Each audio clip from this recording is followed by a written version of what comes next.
I can't say enough for all these guys.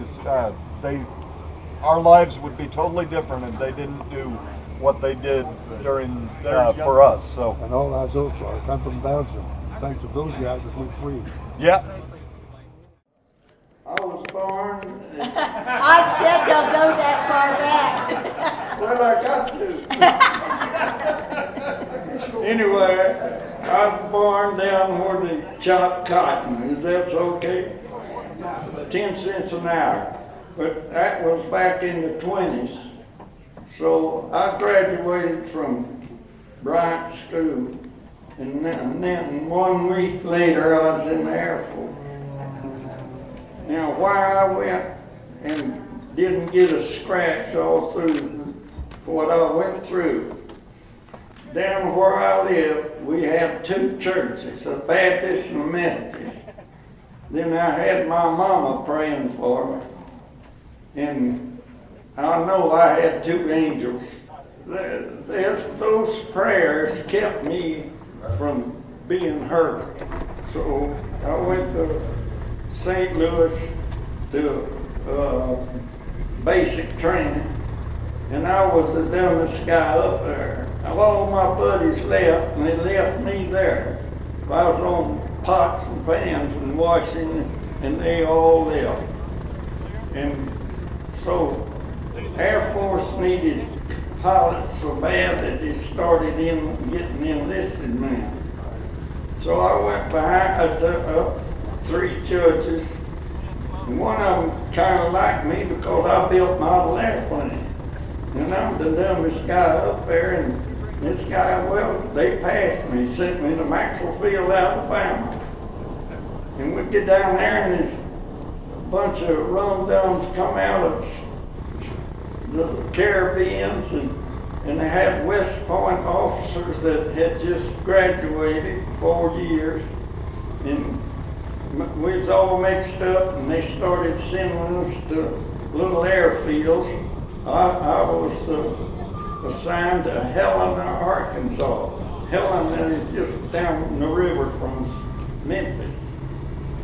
Well, I caught a crop duster, and I'd never been in an airplane before, and I got in there, and we're going down the runway, and I know that we're supposed to be getting up.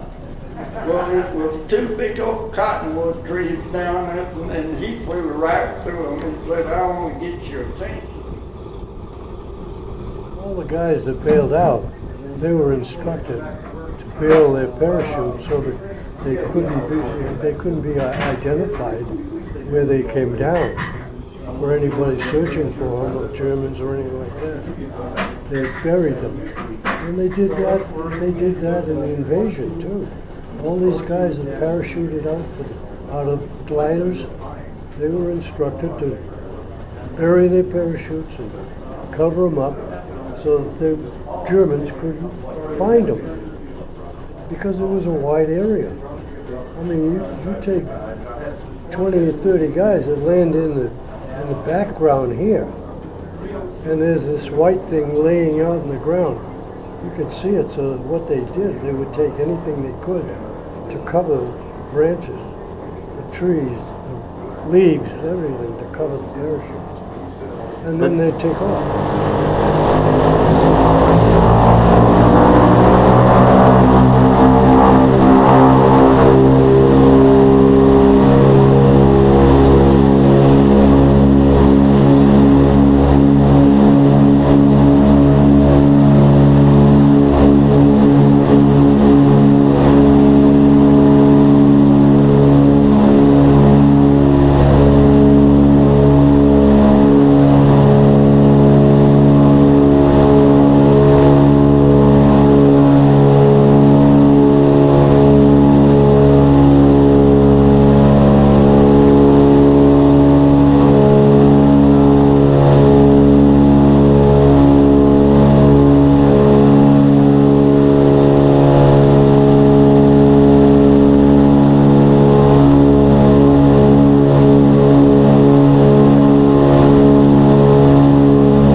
still got my parachute. Really? Yes. How come you didn't use it? I did use it. You did use it? How'd you get it back? I don't know. I know it's got a bunch of dirt and it's got some blood on it, my blood, and it's got dirt on it from the landing in a field in England. That's pretty good. I don't know how I got the parachute, so I don't remember. So when I came back to the States, see, I got checked out in 1 3-hour flight. No checklist. On the 17, right? On the 17. There was no checklist. Yeah, we didn't have a checklist. We just, gosh. we started. So anyway, And they saved the nation. I hadn't flown for about 3 or 4 months. Let's see, I flew last in November, and this was probably in January. And so they were wanting to send me to school, so they got 3 of us and went out there. We had to get some hours before we went to school. Bring us to current, current hours in the B-17. So we go out there, and the little second lieutenant is the instructor. So I go up. The other guys are scared to fly with him, and I said, I'll fly with him. So I went up and sat down in the pilot seat. I turned to him. I said, okay, I'm ready to start engines. He looked at me and he said, did you ever hear of a checklist? I said, oh yeah, I saw one on a B-24, but I've never seen one on this airplane. He said, what, were you a co-pilot? I said, no, I was the first pilot. I didn't explain it.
Fly on to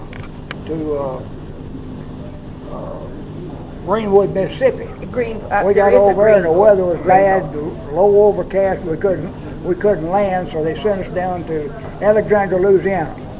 I was there. Were you? Did you go through cadet?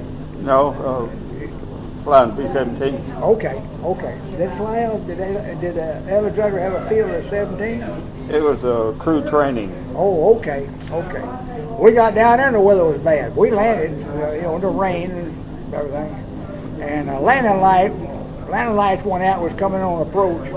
Our CO, he's about 4'8", and had his head just sticking up, I had the seat jacked up high as it goes. And landing lights went out, and I run back to the panel back here, and I got unplugged and got one of them on, but we was coming in and land. And I had one landing light, and the tower, he told us tower, said something about our landing lights, I don't know what it was, but anyway, the guy had a Ferry pistol. Well, he shined that Ferry pistol, and it blinded the pilots, So we taxied on around, and all the time we was taxiing, he said, we'd like to get a hold of that dude. We taxied on around. he got hold of his sergeant, and he chewed him out, man. He said, man, you could have killed us all. Blah, blah. We was on the ground rolling. It wouldn't hurt. We might have run into something, you know. And we had to sit there. We never did get to Greenwood. We sat there all night, and the next day we had to fly back. I went back by San Angelo and picked up those two guys. Mrs. Brusman, this house that I was talking about, she came down there and got me out of this house because if the Germans caught me, and, well, they already had caught me, and there's about 10 guys in there, and they said, well, you go down to Black Forest, you're safe, you get more to eat.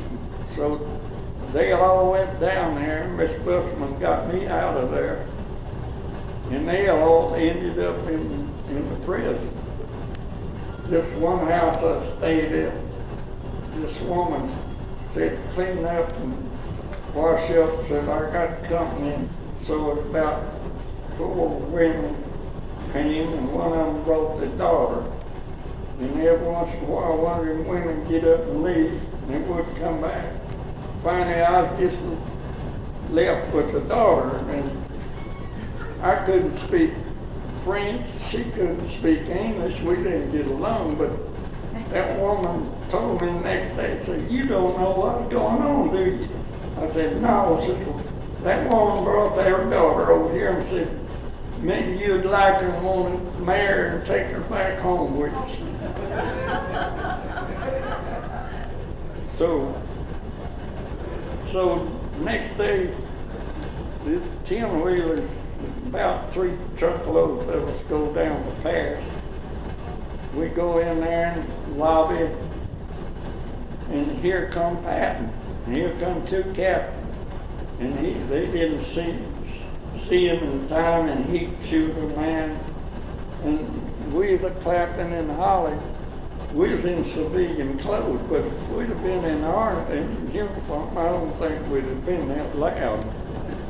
So the next day, we get on a twin-engine plane, and I was having a hard time getting on because the English had my serial number. And I told them, see, my serial number's got 7s in it. If you don't cross a 7 in French, it's a 1. Well, when Miss Russell and them radioed back to London, they had me, but London didn't know me. Then she made me list my crew on this little piece of paper. I got it here in this room. And I don't know how many, about 40 years later, we was in Cincinnati, and I hadn't seen her, and she brought that paper and gave it to me. I got it right here. And she kept it all those years from 44. She give it to me. I was flying into England, and it was when I could see the shores, this beautiful brain roll broke out. I mean, it was a big one. And I guess God just showed me something, how he took care of me. I know it. So get on the plane, we go to Iceland, Newfoundland, Gangermain, down to LaGuardia, and I stay all night, and then we get on a train, I go to Camp Chaffee. And then I come on down to Little Rock, and about 10 o'clock at night, and there's about 50 people out there. And they all stayed on, and my dad came down the stairs and got my B-4 bag. And so, then the fun started. They gave me 2 weeks vacation. They sent me on R&R, and they had tar paper shacks we stayed in. and they had an exclusive girl college down there. And we'd go down and dance with them. They was locked up. I went 30 nights in a row. So they said, they sent me to Cincinnati. We give a dance, and we turned away 500 women. And that's where they got all the wax and rims and everything. And I'm playing basketball on Miss America court, and I sprained my ankle. They said, you can't stay here. We send you up Lake Placid, the winter resort.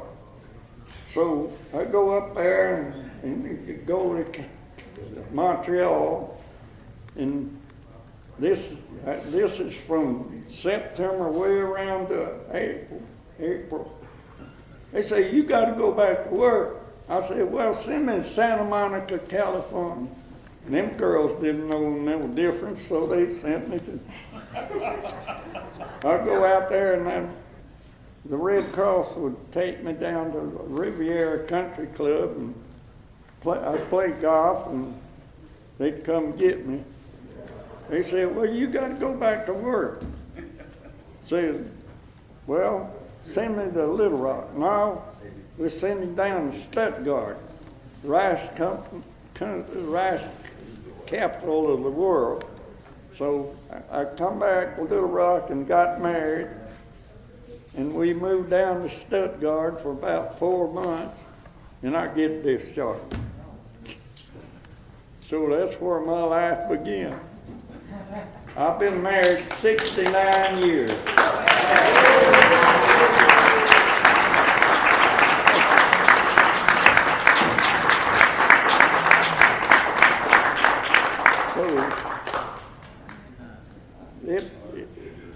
It's been everything a guy could want to do if he went to the Army.